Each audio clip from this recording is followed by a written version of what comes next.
काला साया।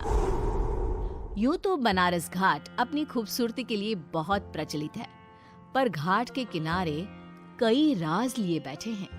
ये कहानी शुरू होती है बनारस के घाट के पास बने ममता निवास से, जहां प्रिया लाल जोड़े में ममता के घर उसकी बहू बनकर आती है। आओ आओ बहू, घर को अपने पैरों से पवित्र करो।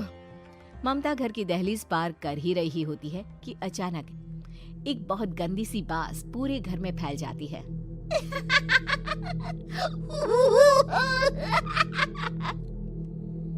ये बदबू और ये आवाजें, ये कौन हंस रहा है माँ? अब ये पड़ोसी ना हमारे थोड़े अलग से है। कहाँ हम शाकाहारी और ये मांस मच्छी खाने वाले। छोड़, तू ध्यान मत दे और गृह प्रवेश कर। और हाँ बहू, अपनी सास की एक बात हमेशा याद रखना, इन पड़ोसियों से तो कभी बात नहीं करेगी। अच्छे लोग नहीं है ये। अपनी सास की ये बात मानेगी ना बेटा? हाँ माँ, जो आपकी मर्जी, मैं उनसे बात नहीं करूंगी। अगले दिन प्रिया अपनी पहली रसोई बनाने रसोई घर में जाती है।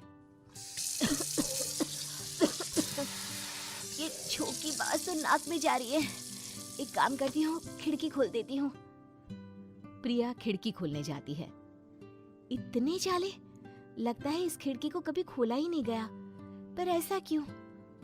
ओह, नॉन वेज की स्मेल आती होगी ना। 2 मिनट के लिए खोल लेती हूँ, फिर बंद कर दूंगी। प्रिया खिड़की खोलती है। खिड़की खोलते ही उसकी नजर सामने वाले घर की खिड़की पर पड़ती है, जहाँ एक लड़की खड़ी होती है। हाथों में मेहंदी, लाल रंग की साड़ी, बिल्कुल सजी धजी, मानो प्रिया की तरह ही वो भी नई नवेली बहू हो। वो प्रिया को देखकर मुस्कुराती है। हे भगवान, माँ ने तो इनसे बात करने को मना किया था। प्रिया फौरन ही खिड़की बंद कर देती है और तवे पर चढ़े रोटी की ओर देखने लगती है, पर वहाँ रोटी न होकर मछली पड़ी होती है। ये क्या? पहली ही रसोई में इतनी बड़ी गलती। हे भगवान, अब मैं क्या करूं? प्रिया बहुत डर जाती है और फौरन रसोई की सफाई करने और फिर सभी के लिए खाना बनाने लग जाती है। जब वो सबको खाना परोसती है, सब तो ठीक है, मैं बेकार में चिंता कर रही थी। हे भगवान, ऐसे ही बस अपनी कृपा बनाए रखना। रात के वक्त जब सब सो रहे होते हैं, तब प्रिया को पायल की आवाज सुनाई देती है, जिससे उसकी आंख खुल जाती है। ये पायल की आवाज कहाँ से आ रही है? प्रिया उठकर उस आवाज के पीछे छत की सीढ़ियों तक जाती है। तभी उसे बच्चे के रोने की आवाज आती है। प्रिया छत पर जाती है तो क्या देखती है? वही लाल साड़ी वाली लड़की अपनी गोद में एक नवजात बच्चे को घुमा घुमा कर सुला रही है। तभी प्रिया की नजर उसके पेट पर पड़ती है। ओह गॉड, ये तो प्रेग्नेंट भी है। सुनिए, बच्चा सो नहीं रहा है क्या? मैं कुछ मदद करूं? नहीं नहीं, आपके घर वालों को अच्छा नहीं लगेगा, मैं संभाल लूंगी। स्नेहा की गोद से बच्चा हाथ मारकर प्रिया की गोद में आने को छटपटाने लगता है। दोनों घर अगल बगल में बने होने के कारण प्रिया उस बच्चे को गोद में ले लेती है। प्रिया के पास आते ही वो सो जाता है। बच्चे का वो स्पर्श रात भर प्रिया भूल नहीं पाती और अगली सुबह वो छत पर कपड़े सुखा रही होती है। तभी उसे एक औरत इशारा करके बुलाती है। स्नेहा कह रही थी बाबू तुम्हारी गोद में आते ही सो गया। मैं गौरी, स्नेहा की माँ हूँ। बहू, घर आना, बाबू को खिला भी लेना। शाम को जब घर पर कोई नहीं रहता, बच्चे से मिलने के लिए प्रिया छिपकर अपनी पड़ोसन के घर चली जाती है और कुछ देर बच्चे को खिलाकर वापस लौट आती है। इसके कुछ दिन बाद ही प्रिया को पता चलता है कि वो माँ बनने वाली है।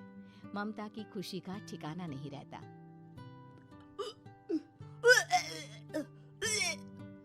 माँ जी, पता नहीं क्यों उल्टी आ रही है। प्रिया भागती हुई वॉशरूम में जाती है तो हरे और लाल रंग की उल्टी करती है। उस उल्टी में से कीड़े निकलते हैं। ये क्या? खून और ये कीड़े! माँ! माँ! प्रिया की आवाज सुनकर ममता दौड़ कर आती है, पर बेसिन में कुछ नहीं होता। प्रिया हक्की बक्की रह जाती है। ये सब क्या हो रहा है?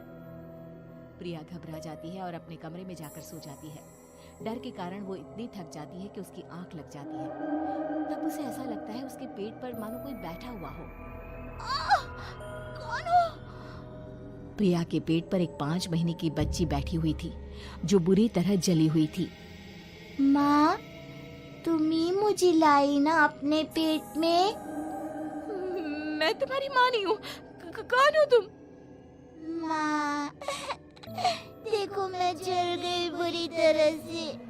6 महीने पेट में रहने को भी मुझे नहीं मिला। सहला दो ना माँ। बचाओ, बचाओ, माँ! ममता दौड़कर कमरे में आती है। प्रिया की बातें सुनकर वो सब समझ जाती है। तू कहीं बगल वाले घर में तो नहीं जाकर आई ना बहू? मुझे माफ कर दो, मैं गई थी माँ। उस घर में सब मरे हुए हैं बहू। कई साल पहले स्नेहा उस घर में बहू बनकर आई थी। कुछ ही दिन में वो एक बच्चे को जन्म देने वाली थी। पूरा घर बच्चे के आने की खुशी में खोया था कि एक दिन अचानक उस घर में आग लग गई। सब बुरी तरह जलकर मर गए। गौरी आज भी दादी बनने का इंतजार कर रही है और इसीलिए स्नेहा ने अपना अजन्मा बच्चा तुम्हारी कोख में डाल दिया। ममता ये कह रही होती है कि पीछे से उसके पैरों को एक बच्चा पकड़ लेता है। दादी, दादी। माँ, स्नेहा की गोद में यही बच्चा था। ये बच्चा कौन है फिर? तेरी मौत है। तेरी भी दादी। जिस चीज का ममता को डर था वही हो गया। ममता निवास के ऊपर मौत ने चादर बिछा दी थी। प्रिया का पेट ऐसे बढ़ जाता है मानो 9 महीने का हो। 2 हाथ उसके पेट से बाहर निकलते हैं। बहू, संतोष को फोन कर, किसी पंडित जी को बुला बहू। प्रिया का पति भागता हुआ घर आता है। ये तो होना ही था माँ। तेरा पाप तेरे सामने आ गया तो तू सह नहीं पा रही है। स्नेहा घर में आग लगी नहीं थी, माँ ने लगाई थी, प्रॉपर्टी की लालच में। और वो बच्चा मेरी पहली पत्नी का बच्चा है, मेरा बेटा, जो कि उस आग की चपेट का शिकार हो गया था। मैंने तुमसे ये सब माँ के कहने पर छुपाया था। मुझे माफ कर दो प्रिया। तुम अगर चाहो तो यहाँ से जा सकती हो। मैं तुम्हें किसी भी बंधन में रखना नहीं चाहता। मेरी शादी हुई है आपसे, मैं आपको छोड़ नहीं सकती, पर उससे पहले हमें स्नेहा, उसकी माँ और बच्चे की आत्मा की शांति करवानी होगी। संतोष और ममता गौरी के घर जाते हैं। अंदर सब कुछ जला हुआ होता है। जमीन पर जली हुई लाशें बिखरी हुई थी। ममता रो रो कर अपनी करने की माफी गौरी से मांगती है। प्रिया स्नेहा के घर वालों का अंतिम संस्कार करवा देती है और ममता निवास फिर से आत्माओं के साए से मुक्त हो जाता है।